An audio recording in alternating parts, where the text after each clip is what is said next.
지난 시간에 이어서 정직에 대한 말씀을 증거하는데 오늘도 정직함이 얼마나 우리 인생에 가치가 나가는 것인가 하는 것에 대해서 살펴보도록 하겠습니다. 그 베른하르트 부엠이라고 하는 분이 쓴 책 가운데에서 왜 다시 정직인가, 이 시대에서 이분이 쓴 책에 왜 다시 정직인가 라는 그 책에 보면 이런 말이 나와요.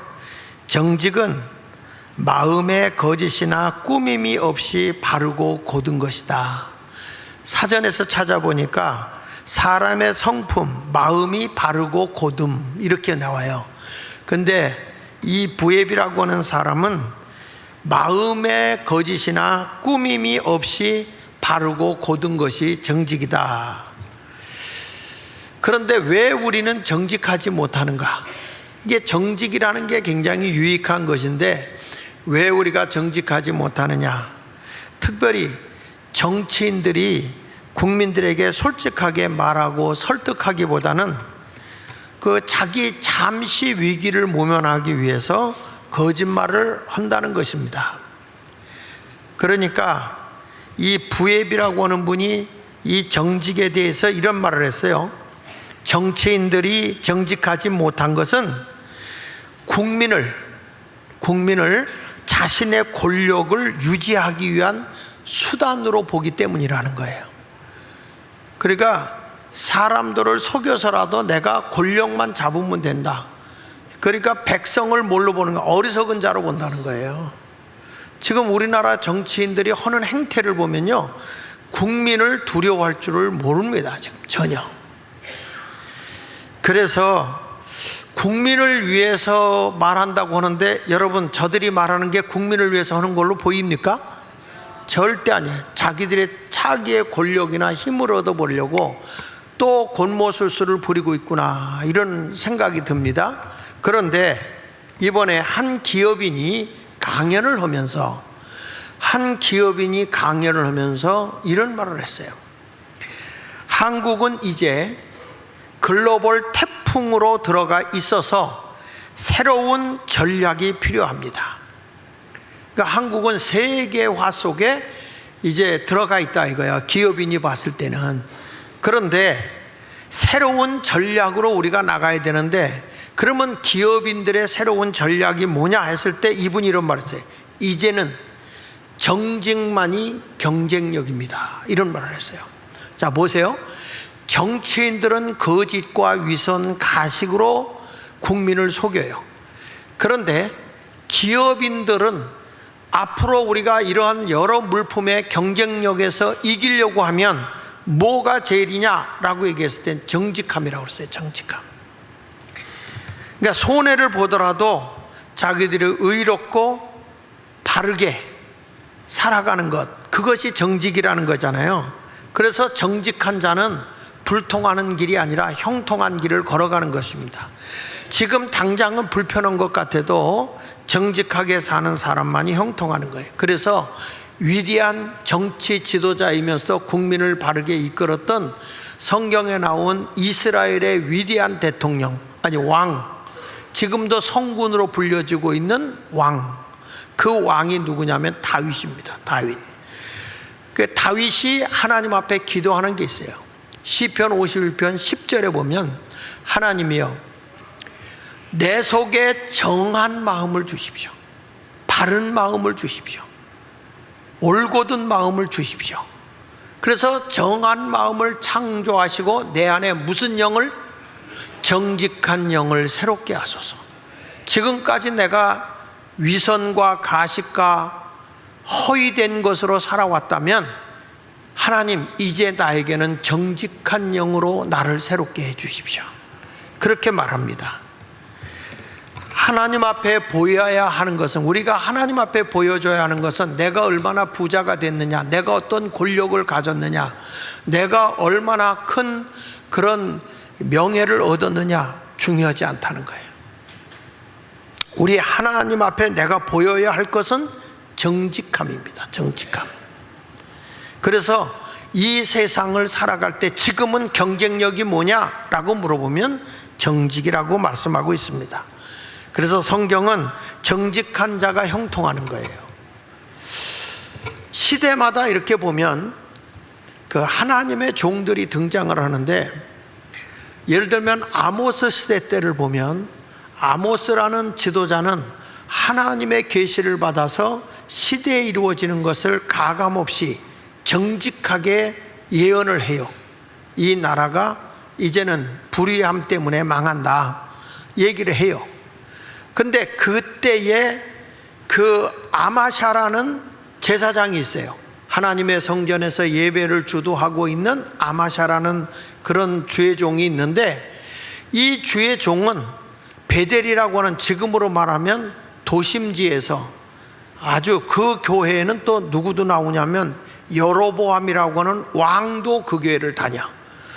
이런 아마샤가 지도하고 있는데, 이 아마샤가 예배를 인도하는 그곳에 가서 앞으로 이 나라의 여로보암 왕은 죽는다 하고 예언을 한 사람이 아모스 선지자예요. 하나님 앞에 불의를 행하고 정의롭지 못한 이 나라는 망한다, 하나님의 말씀을 가감없이 전합니다. 그러니까 아마샤가 아모스를 불러, 야 이 촌따가, 넌 시골 저 구석에 가서 거기 가서나 말씀 전해. 누가 널더러 이 도시 사대문 안에 들어와서 여기 와서, 더군다나 왕이 다니고 있는데 와서 너 왜 재수없는 말만 골라서 하냐. 그럴 때에 이 아모스가 한 얘기야. 나는 하나님의 종이 되려고 한 사람이 아닙니다. 나는 예언자가 되려고 한 사람이 아닙니다. 하나님이 나를, 농사짓고 있는 나를 불러서 하나님의 말씀을 대언하는 대언자로 나를 세우신 것뿐입니다. 여러분, 그런데 누구의 말대로 이루어졌냐면 아모스의 말대로 된 거예요. 시대적으로 볼 때에 사람들이 바른 말을 하면 싫어하죠. 다 싫어하는 거예요. 그러나 나라가 반듯하게 가려고 하면 주님의 종들은 정직하게 말씀을 전해야 돼요. 이게 정치적으로나 어느 논리적으로 가는 게 아니라 하나님이 원하는 것이 무엇인가를 알아야 돼요. 예레미야 선지자도 나라가 멸망할 것을 보면서 얼마나 눈물로 호소합니까? 그런데 그 시대에 하나님의 제사장이 있죠. 하나냐라고 있어요. 하나냐는 전혀 이스라엘 나라의 이 시온성 예루살렘이 멸망하지 않는다는 거예요. 그런데 예레미야 선지자는 하나님 앞에 눈물로 회개합니다. 눈물로 그가 호소하면서 이 나라는 이제 망한다. 그래서 바벨론의 포로가 되어져서 70년 동안 우리는 포로 생활을 해야 된다. 그가 하나님 앞에 백성들에게 회개하라고 하는데, 하나님의 종이라고 하는 하나냐가 나타나서 그런 일 없다, 우리는 망하지 않는다, 우리는 다시 지금 어렵지만 2년 안에 회복된다, 이러면서 거짓 예언을 하는 겁니다. 저는 우리 대한민국을 보면서도 얼마나 이 나라가 지금 정치적으로나 사상적으로 이 나라가 자유민주주의 국가가 붕괴되어져 가고 있는가를 보면 우리 자녀들에게 무엇을 가르쳐 줘야 될까, 이게 가슴이 철렁해요. 근데 이런 말을 하면은 또 시험 들어서 교회를 안 나오는 분들도 있어요. 여러분, 그러나 시대에 가는 일은 거짓되게 말해서는 안 됩니다. 바르게 얘기를 해줘야 됩니다. 모세를 하나님이 세운 이유도 뭡니까? 모세를 세웠은 건 이스라엘 백성을 애굽에서 이끌어내서 자유함을 주기 위해서 하나님의 모세를 세운 겁니다. 근데 이 시대에 사실은 요셉이라는 사람이 세상을 뜨고 난 뒤에 역사성이 끊어져 있었어요. 그러다 보니까 이스라엘 백성들은 우리는 바벨론의 포로로 끌려온 줄 알아요. 아닙니다. 요셉 시대 때에 저들이 이곳에 와서 이주해가지고 행복하게 살았던 게 이스라엘 백성들이에요. 그런데 요셉이 세상을 떠나고 간 뒤에 이 역사의 뿌리가 없어버리니까 자기들이 왜 여기 왔느냐? 포로로 끌려온 줄 알아. 그래서 바로한테 학대를 당하고 그들이 상상할 수 없는 괴로움을 당하지 않습니까? 그런데 하나님께서 때가 되니까 위대한 지도자 모세를 세워놓고, 아니다 이거야, 우리는 여기에 이주해서 살았던 거다. 그런데 하나님께서 더 좋은 것, 젖과 꿀이 흐르는 땅으로 우리를 인도하려고 하신다. 뭘 주려고 한 것이죠? 하나님이 이스라엘 백성에게 자유를 주려고 한 것입니다. 거짓됨에서 자유함을 얻게 하시려고 우리 하나님이 모세를 세우신 것이죠. 여러분, 우리가 진리 안에서 자유함을 얻어야 되는 겁니다. 하나님의 말씀 안에서 진정한 자유함이 있는 나라, 그 나라, 그래서 대한민국은 기독교의 정신 위에 세워진 자유민주주의 국가라고 우리가 외치는 거 아닙니까? 갈라디아서 5장 1절을 보시면 그리스도께서 우리를 자유롭게 하려고 자유를 주셨으니 그러므로 굳건하게 서서 다시는 종의 몽해를 매지 말자. 사랑하는 여러분, 우리가 예수를 제대로 믿으면 진리 안에서 자유를 누리고 살아가는 자입니다. 자유롭게 산다는 것은 남을 속이고 그 사람을 종으로 얽어매는 게 아니에요. 정직함 속에서 자유를 누리고 살아가는 게, 그게 진정한 하나님이 주신 자유요 정직인 줄로 믿습니다.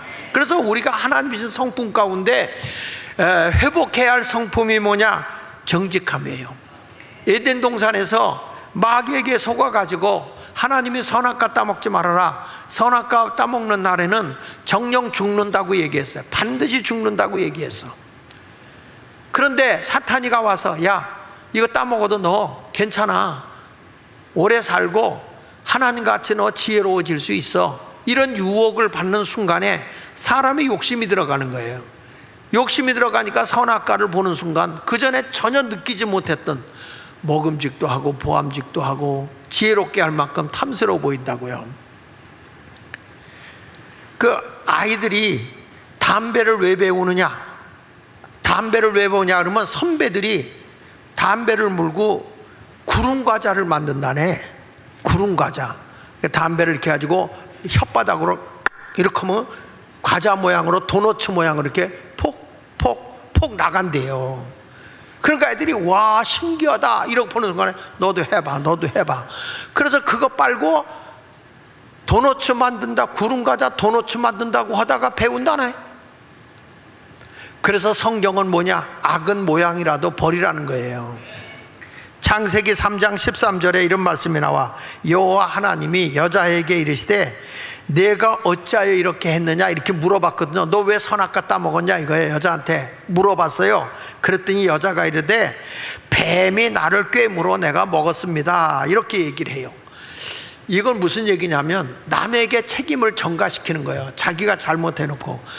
하나님을 믿는 사람이 살다 보면 실수할 수 있어요. 잘못할 수 있어요. 때로는 사람이 자기가 연약해서 거짓말할 수도 있어요. 그러나 그때 바로 깨달으면 내가 잘못됐습니다. 하나님은 정직하게 회개하는 자를 용서하세요. 자꾸 핑계 대서는 안 된다고요. 근데 여자는 핑계를 대잖아요. 하나님의 최고의 걸작 중에 걸작으로 만든 사람이 결국에 하나님의 명령을 어김으로써 죄를 범하게 되니까 졸작이 되는 거죠. 그래서 사탄이가 나를 딱 정복하면 어떤 사람이 되냐면 하나님 중심의 사람이 아니라 자기 중심의 생각만 하고 살아요. 자기 중심. 그래서 창세기 3장 3절에 보면 동산 중앙에 있는 나무의 열매는 하나님의 말씀에 선악과를 만들어 놓고 너희는 먹지도 말고 만지지도 말라. 자, 여러분 궁금한 게 있죠. 아니 하나님은 모든 걸 다 하시는데 왜 선악과를 만들어 놓고 그걸 왜 만들어놔? 안 만들어 놓으면 되지. 여러분, 이 선악과를 만들어 놓은 이유는 창조주와 피조물의 선이에요. 선. 사람끼리 지켜야 할 보이지 않는 선이 있어요. 그걸 우리가 설교 시간에 했어요. 경계선이라고 그래. 경계선. 넘지 말아야 할 선이 있는 거예요. 부부간에도 넘어서는 안 되는 보이지 않는 선이 있지 않습니까? 그 선을 넘으면 둘이 살아요, 못 살아요? 못 사는 거야. 그게 경계선이 있다고요. 그러면 우리 마찬가지로 하나님이 사람을 만드셨잖아요. 하나님은 창조주세요. 우리는 피조물이라고. 그러면 창조주와 피조물이 넘어서는 안 되는 선이 있다고요. 그게 경계선이라는 거예요. 경계선.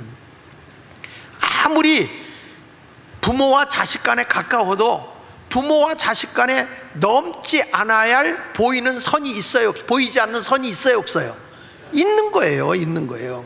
부부 간에도 그렇고 남녀 간도 그렇고 아무리 친구 간에 가까워도 친구 간에 넘지 말아야 할 경계선이 있는 것처럼 피조물과 창조주와도 넘지 말아야 할 선이 있단 말이에요. 그래서 우리 하나님이 너는 피조물이야. 그러니까 다 먹어. 모든 거 다 먹어도 좋아. 그러나 선악을 알게 하는 나무 실과는 먹지 마. 그래서 경계선을 정해놓은 거예요. 근데 사람이 말해요, 꼭 무슨 일을 저지르면 말을 막 붙여요. 이렇게 자꾸 붙이죠. 여기 보세요. 창세기 3장 3절에 보니까 동상 중에 있는 나무 열매는 하나님의 말씀에 너희는 먹지도 말고 만지지도 말라. 하나님이 이렇게 말한 적 없어요. 먹지 말라 그랬지 만지지 말라고 한 적이 없어요. 그리고 너희가 죽을까 하노라 이렇게 하지 않았어. 반드시 죽는다 그랬어요. 자 보세요. 창세기 2장 16절에 보세요. 여호와 하나님이 아담과 하와에게 사람에게 명하여 이르기를 동상 각종 나무의 열매는 내가 스스로 알아서 먹어라. 임으로 먹어라. 다 먹으라 이거야. 근데 17절에 보면 선악을 알게 하는 나무의 열매만은 뭐 하지 말라? 먹지 말라 그랬죠. 어디 만지지 말라 그랬어요. 에? 다시 3장으로 다시 가서 3장 3절 한번 다시 띄워봐. 지금 이게 아담이 하는 얘기야. 동산 중에 있는 나무 열매는 하나님 말씀에 너희는 먹지도 말고 뭐 하도 말라고? 지금 뭐가 붙었죠? 지금 이게 불만이 생긴 거야. 불만이. 만지지도 말라. 어디 만지지 말라는 데가 없어. 하나님은 죽을까 하노라. 자, 또 넘겨서 봐요. 17절. 자, 2장 10절. 선악을 알게 나무의 열매는 뭐만 하지 마라? 먹지 마라. 내가 먹는 날에는 반드시 뭐하라? 근데 하와는 뭐라고 그랬죠? 아담은 죽을까 하노라. 이 말은 이거예요. 죽는다나 어쩐다나. 이렇게 사람이 말을 만들어요. 그래서 이 신앙생활 하면서 교회 안에 와서도 자꾸 말을 쓸데없이 만드는 사람들이 있어요. 이거를 우리는 이렇게 뒤에서 갈군다 그래. 갈군다. 이런 것은 조심해야 해. 이거는 사탄이가 주는 마음이에요. 그래서 자기 생각을 가미해버리죠. 그러니까 결국에 사탄에 잡히면 그 사람이 욕심에 자기가 잡혀버리는 거죠. 그 욕심에 잡히니까 이 선악과 먹으면 사탄이가 말한 대로 자기가 하나님같이 될 수 있어 보이는 생각이 확 드는 거예요. 자, 그래서 창세기 3장 6절에 보니까 여자가 그 나무를 본즉 사탄이가 말한 말을 딱 듣고 나서 본즉 모함직도 하고 먹음직도 하고 보함직도 하고. 하나님은 먹지 말라고 한 게 말을 들으니까 먹음직스러워. 그리고 보기도 좋아. 그래서 여자들이 먹는 거 좋아하고요, 보함직하는 걸 좋아해. 자꾸 뭔가 보여주고 싶어해. 귀걸이도 그냥 하나를 해도 이때 많은 걸 여기다 걸고 말이야. 그냥 뭔가 보여주고 싶어. 가슴도 일부러 이렇게 파인 거 있고 보일 듯 말 듯. 그게 먹음직하고 보함직하고. 그러니까 여자들은 음식한다고 맛본다고 맛있는 거 다 먹어. 먹음직도 하고 보함직도 하고. 그 다음에 뭐라고 그랬죠? 지혜롭게 할 만큼 탐스러워 보였다. 욕심이 들어간 거예요. 그래서 그 열매를 따먹었는데 성경에는 몇 개 땄다는 얘기가 없는데 내가 보기에는 3개 땄다. 왜냐? 하나는 맛보내라고 땄고 하나는 남편하고 자기하고 먹어야 되니까 2개 딴 거야. 그러니까 여자가 꼭 남자보다 배를 먹어야 돼요. 자, 이래가지고 결국에 욕심이 자기를 지배하게 된 겁니다.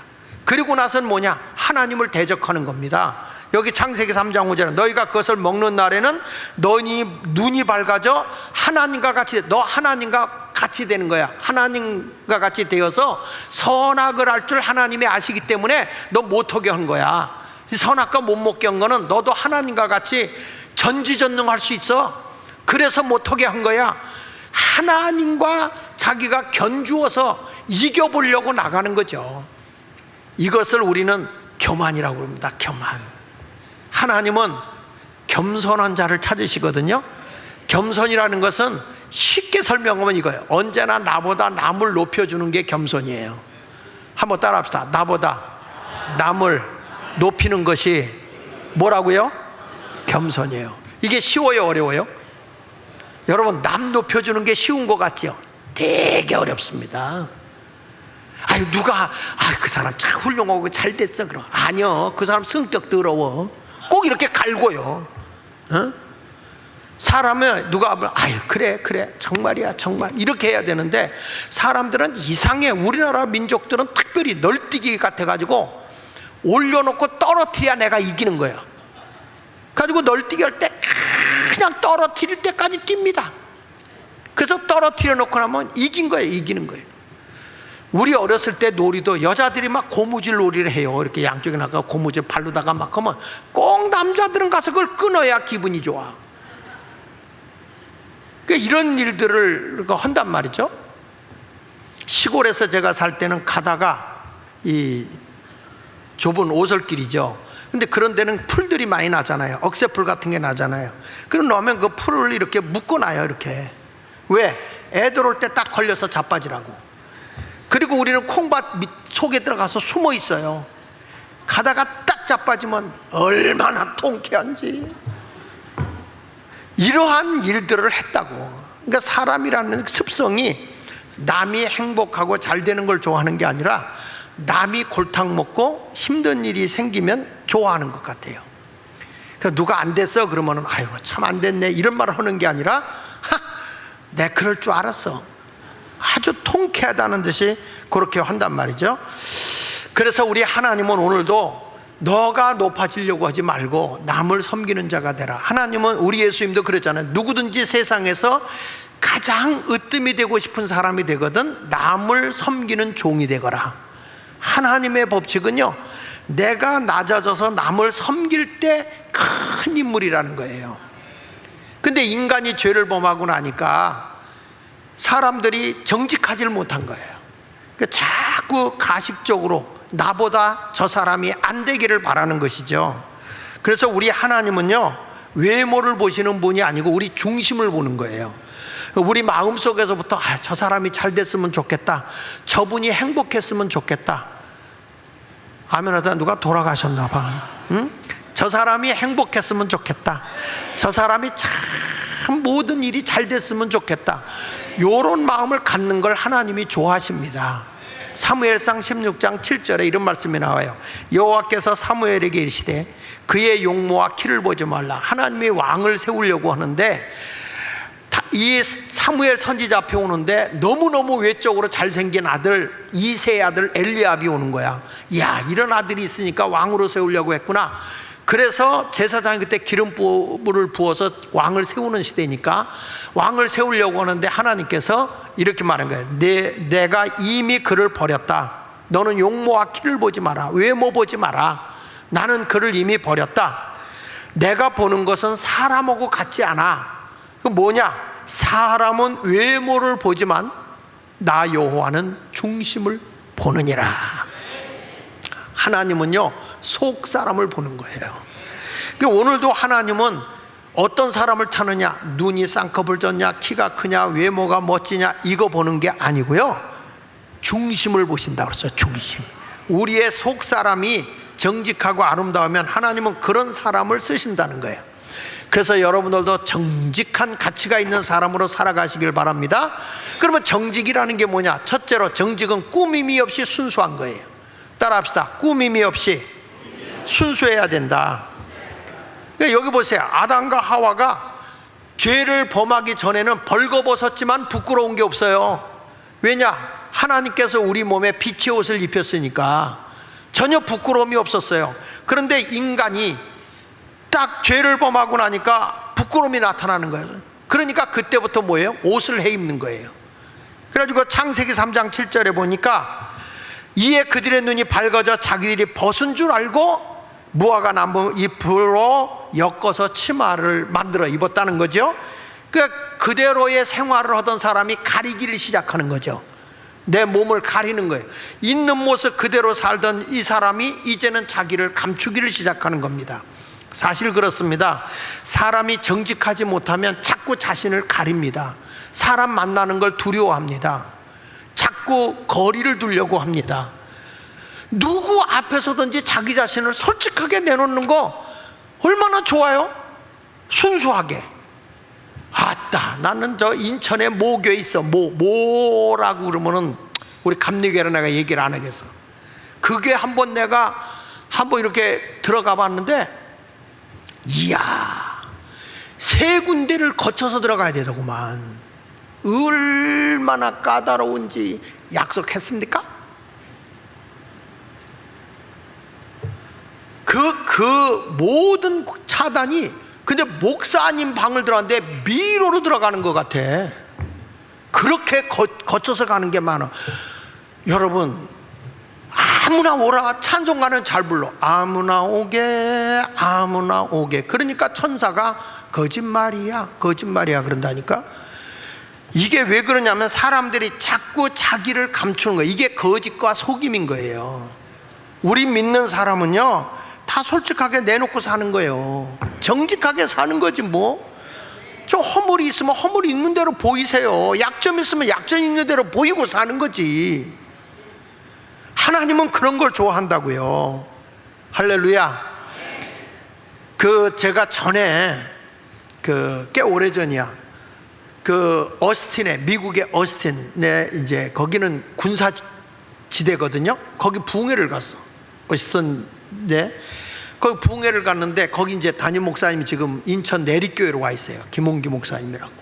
근데 거기에 군인들이 그렇게 많은데, 이제 점심 식사를 하고 그 공장을 한번 가자고 그러더라고요. 그래서 뭐 하는 공장이냐?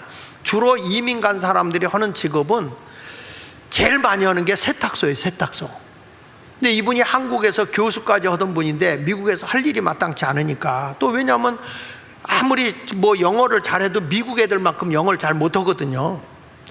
그러니까 가서 할 수 있는 게 세탁소야. 그래서 세탁소를 조그맣게 하는데 거기서 돈이 나오면 선교비도 보내고 이런 일을 잘해. 이 미국에 있는 사람들이 참 돈 벌면 선교비를 잘 보내거든요. 그래서 선교비를 이렇게 냈단 말이야. 그런데 어느 날 자기가 교수까지 했던 사람이 세탁소 한다는 게 이게 막노동 일이고 이게 보통 힘든 일이 아니야. 거기다가 또 옷도 정상적인 옷이었는데 와가지고는 뭐 옷이 뭐 상했다, 뭐 잘못했다 이렇게 행패 부리는 사람도 많아요. 그래가지고 옷에 보험이 또 들어있더라고, 세탁소에서. 문제가 생기면 이제 그런 거 해주고, 또 다리미질 잘못해가지고 또 문제가 생기는 경우도 있고 그러니까요. 요즘에는 그래서 다 촬영을 해놓더라고요. 그런데 그때 다 이분이 가서 이제 세탁소를 오는데, 아니 어느 여자분이 와서 세탁물을 맡긴 거야. 그 세탁물을 이제 세탁하려고 주머니를 딱 열어보니까 2,700불이 나온 거예요. 2,700불. 우리나라 돈으로 약 370만 원 정도가 나온 거예요. 이분이 신앙인이거든. 근데 이분이 이런 말을 했어요. 뭐라고 하냐면, 아이고, 내가 하는 일이 하도 힘드니까 이제는 시험거리까지 생기네. 왜냐하면 사람 마음이 돈을 갖고 싶은 마음이 생기잖아요. 그러니까 이게 시험거리까지 생기네. 그리고 나서 이제 투덜거리다가 이제 세탁을 다 해놓고 찾을 날짜에 그분이 온 거예요. 왔는데 옷을 주면서 하는 말이, 아주머니, 왜 이렇게 사람을 시험하십니까? 다음부터는 세탁소에 오기 전에 주머니에 있는 거 다 꺼내서 정리해놓고 그래야지. 거기에 2,700불을 넣으니까 내 마음이 흔들리지 않습니까? 내가 마음이 아주 불쾌했습니다. 테스트하는 것 같아서 불쾌했습니다. 그리고 2,700불을 주면서 여기 세탁물 가져가라고. 이분이 아니 안 가지면 되지 왜 야단은 치냐고. 그리고 이제 갔어요. 가르고 며칠 후에 그분이 나타났어. 이분이 여자분이 나타나서 뭐라는 거 아니? 이분이 뭐 하는 분이냐면 미국의 유나이티드 항공의 항공사 부회장의 부인이었어. 이분이 너무 감동을 받아가지고 그분한테 뭐냐면 우리 항공사의 세탁소를 당신한테 맡기고 싶다. 그러니까 당신이 이걸 맡아서 할 수 있겠느냐. 그래가지고 종업원을 700명을 거느리고 하는 거예요. 이야, 세탁소에 가보니 이건 어마어마한 공장이야. 어마어마해요. 여러분, 사람이 정직이라는 것이 이만큼 사람을 힘있게 하는 거예요. 성공하는 거예요. 그때만 벗어나려고 거짓되게 살아서는 안 된다는 거예요. 정직한 것이 용기고 힘인 줄로 믿습니다. 삶이 살아가는 게 힘들다고 내 삶의 기준을 낮추게 살아서는 안 돼요. 힘들고 어려워도 나는 정직하게 살겠다.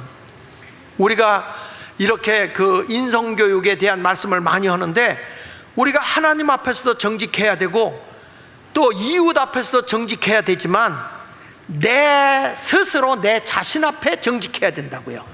다른 사람은 속일 수 있어도 내 양심은 속일 수가 없는 거 아닙니까? 내 양심은 내가 알잖아요. 그래서 나 자신과의 관계도 이웃과의 관계도 또 하나님과의 관계도 일하는 데 있어서도 마찬가지야. 어떤 것에 가든지 간에 우리는 정직함을 나타낼 수 있어야 된다는 것입니다. 그래서 정직한 사람은 이게 낯을 피해가지 않아요. 숨지 않습니다. 잘못하면 자꾸 숨으려고 그러거든요.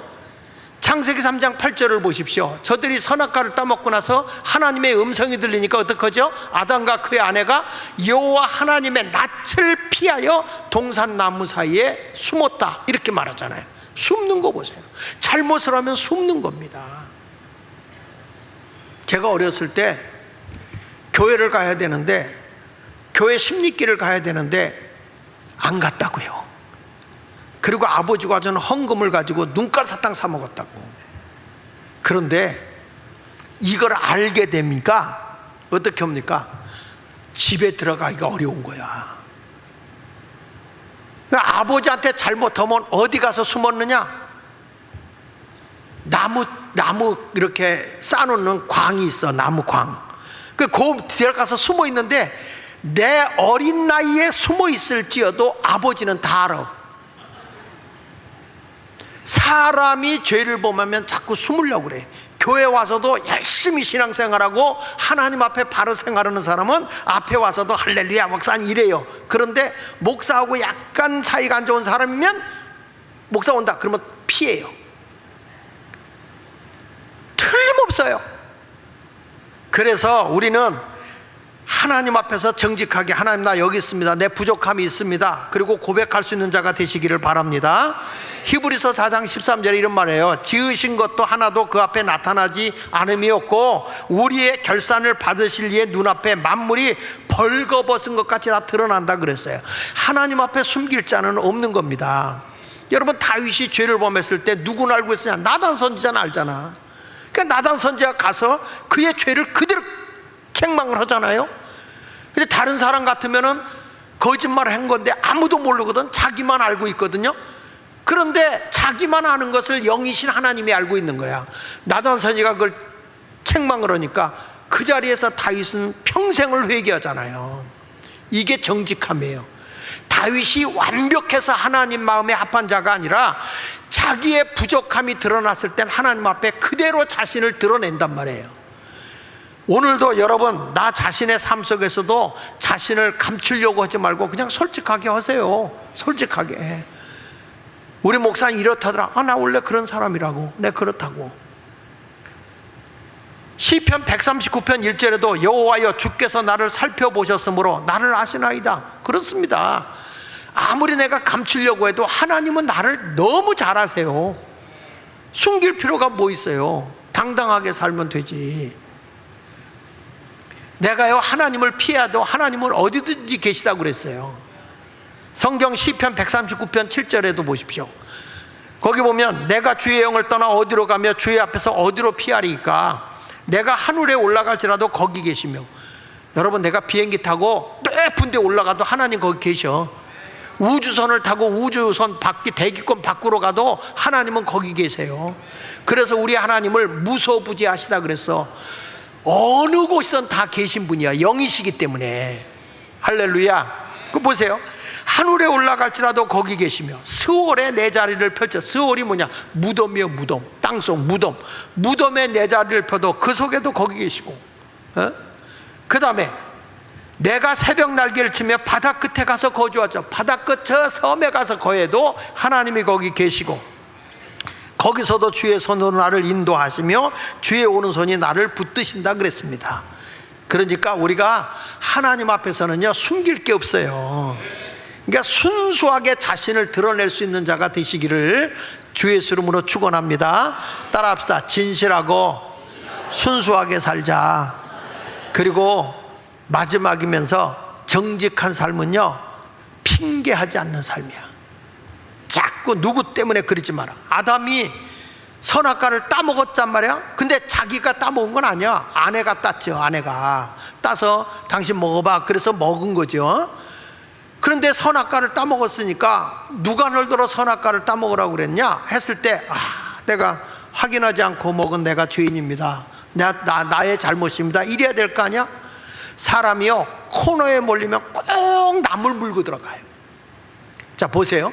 창세기 3장 10절에 이르되 내가 동산에서 하나님의 소리를 듣고 내가 벗었으므로 두려워하여 숨었나이다. 이르되 누가 너의 벗었음을 내게 알려줬냐? 그랬더니 내가 내게 먹지 말라 명한 그 나무 열매를 내가 먹었냐? 이렇게 물어봤어요. 너 수치가 드러나는 걸 어떻게 알아? 빛의 옷을 입혀줬는데 선악을 알게 한 나무 실과를 내가 먹지 말라는 건 먹었냐? 이렇게 물어봤어. 그랬더니 아담이 내가 어리석어서 맛있어 보여서 내가 먹었습니다. 이러면 얼마나 좋아. 여기 보세요. 아담이 이르되 하나님이 주셔서. 누구 물고 들어갔지? 하나님. 하나님이 나만 만들었다면 괜찮았는데 하나님이 주셔서 나와 함께 있게 하신 누가? 여자 그가 그 나무 열매를 내게 주므로 내가 먹었다. 자, 이 사람 보세요. 핑계를 대는데 첫째 핑계가 하나님이야. 하나님이 여자를 만들어 줬기 때문이라. 그리고 여자 때문이다. 이렇게 말하는 거예요. 13절에 여호와 하나님이 지금 하는 얘기야. 13절 여호와 하나님이 여자에게 이르시되 내가 어찌하여 이렇게 하였느냐? 너는 왜 선악과를 따먹어서 네 남편에게 줬고 왜 넌 먹었느냐? 그거야. 그랬더니 여자가 이르되 내가 잘못해서 이러는 게 아니야. 뱀이 나를 꿰물어 내가 먹었나이다. 자긴 잘못 없어. 누구 때문이요? 누구 때문입니까? 뱀 때문이요. 지금 여러분들이 불행하고 어려움이 왔을 때 내가 잘못해서, 내가 살림을 잘못해서, 내가 규모 없이 살아서 이렇게 내 자신을 돌아보는 게 아니라 이에 펜내가 씀씀이가 해퍼서 이래. 이렇게 말하는 사람이 여기 5명 앉아 있어요.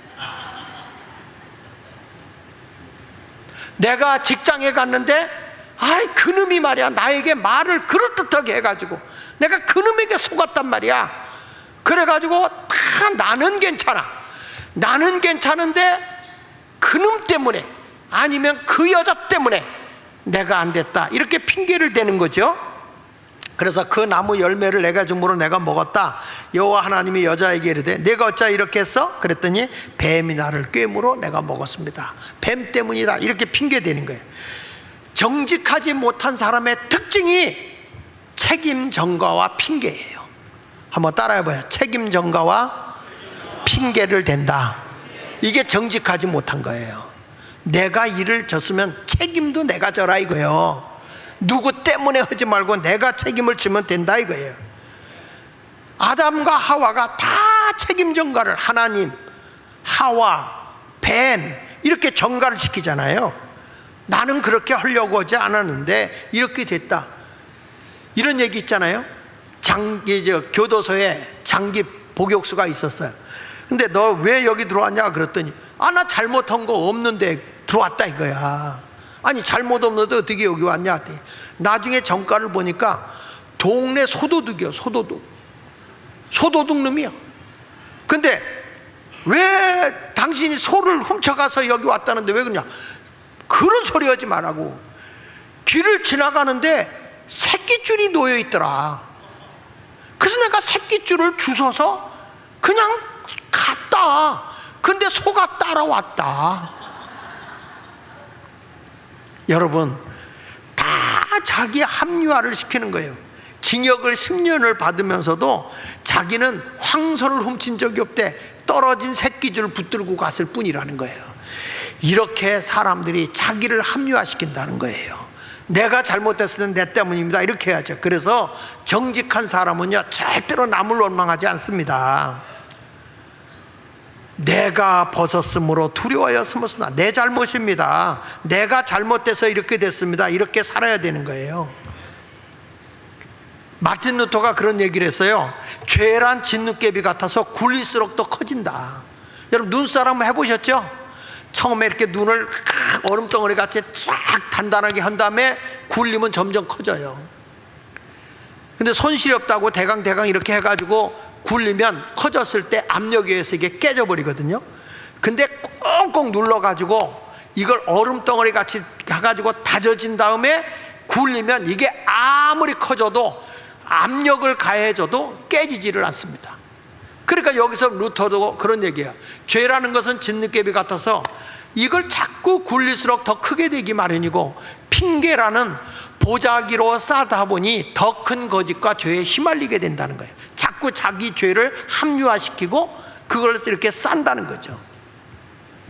예수 믿는 우리는 남에게 핑계를 대거나 책임 전가시키지 마시고 그저 다 내 탓입니다, 내가 잘못해서 그렇습니다, 이런 자신을 솔직하게 내보이는 성도가 되시기를 축복합니다. 그 책에 보면 그 유명한 그 임마누엘 칸트, 순수 이성주의 비판에 대해서 쓴 분이잖아요. 그 임마누엘 칸트의 아버지가 하루는 어디를 갔다가 이제 말을 타고 오다가 강도를 만납니다. 강도를 만났는데 내 가진 거 다 내놔라. 그래서 있는 걸 다 뺏겨요. 다 뺏겨. 강도가 묻습니다. 이게 다냐? 답니다. 가지고 다 뺏겨서 이제 가는 거예요. 가는데 가다 보니까 자기가 금 한 덩어리를 이 코트 주머니 안쪽에 넣어놓은 게 생각이 난 거야. 그래서 보니까 금 덩어리가 있는 거예요. 그래서 이 임마누엘 칸트의 아버지가 내가 거짓말을 했구나.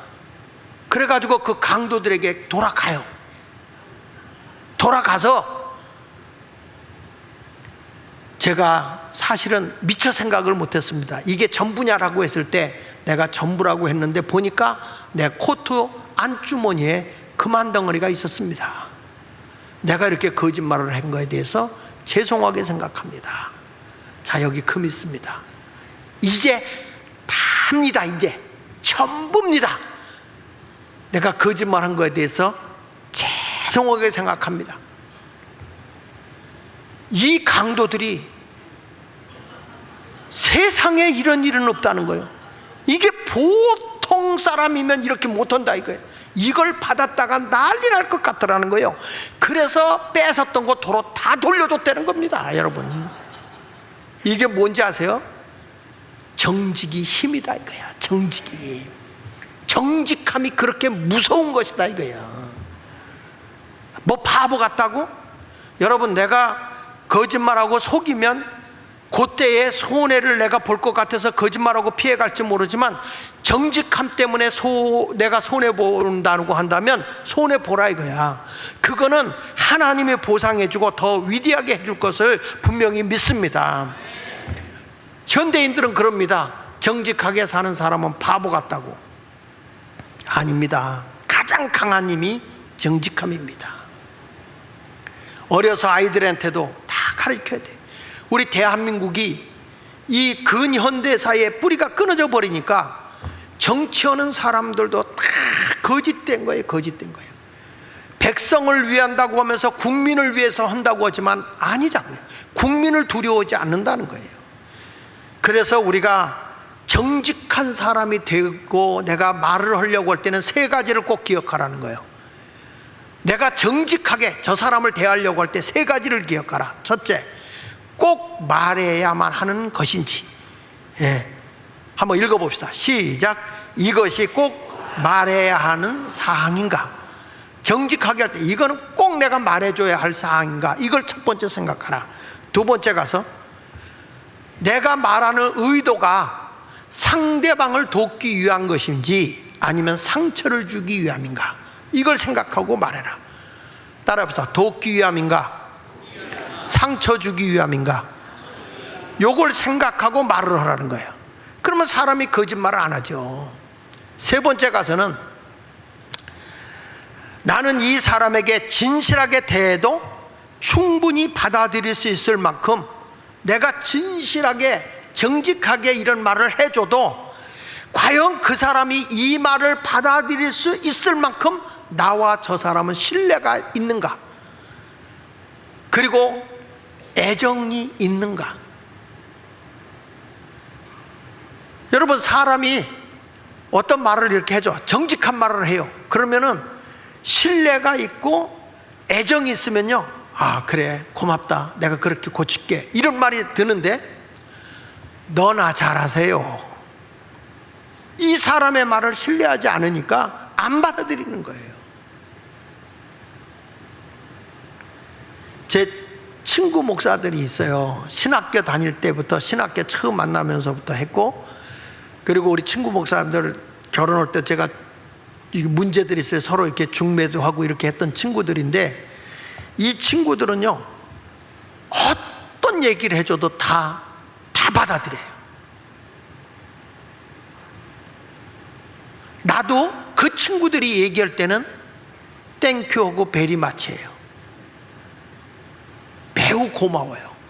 왜? 누구도 나를 해롭게 하려고 하는 게 아니기 때문에, 나를 유익하게 하려고 하기 때문에 그 사람의 말과 나의 삶의 관계는 신뢰가 있는 거예요. 신뢰가 있으니까 또 사랑하는 마음을 가지고 얘기해 주는 거기 때문에 그걸 받아들이고 오해를 안 하는 거예요.